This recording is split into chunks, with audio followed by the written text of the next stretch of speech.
They're supposed to be a safe, quiet place for learning. There are security guards. You kind of have to go through like a metal detector. I feel like they should never go to a place like that and like have to fear for something to go wrong.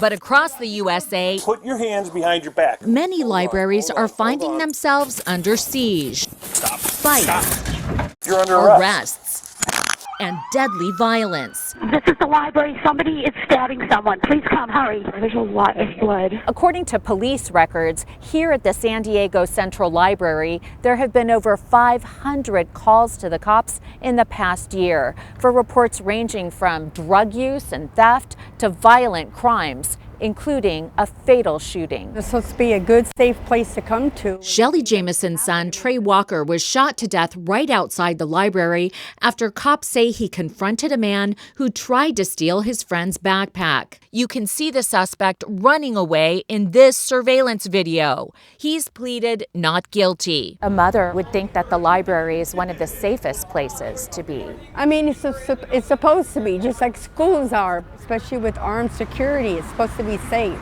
To see for ourselves, we spent the day at the library. It wasn't long before we witnessed cops rushing to the scene of a suspected overdose. We also found plenty of homeless people sleeping there. You have individuals that want to talk loud and intimidate people, but we try to alleviate that and move them along. Vincent Facey spent 20 years as an NYPD cop patrolling the gritty streets of New York City. The last thing I thought that I would ever have to do was draw on someone in the library. Yeah, I think he's over there. Today he patrols the aisles of this library in upstate New York.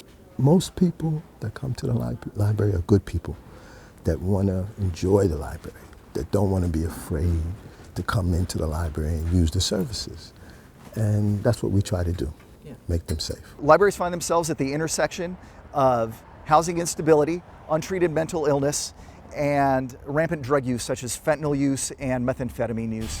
Kelly Clark's librarian wife was gunned down in 2018 by a man she had banned from the library due to disruptive behavior. He parked his car in front of the library where he had an eye on the door, and as she exited the library, he followed her to her car and he shot her 11 times at point blank range. He says librarians should be devoted to education, not law enforcement. That's not what they trained for. They didn't go to school for that. That's not what they signed up for. It's like a place of learning. It shouldn't be a place of violence. It's kind of like scary that our world has come to that. So hopefully people feel safe at the library soon.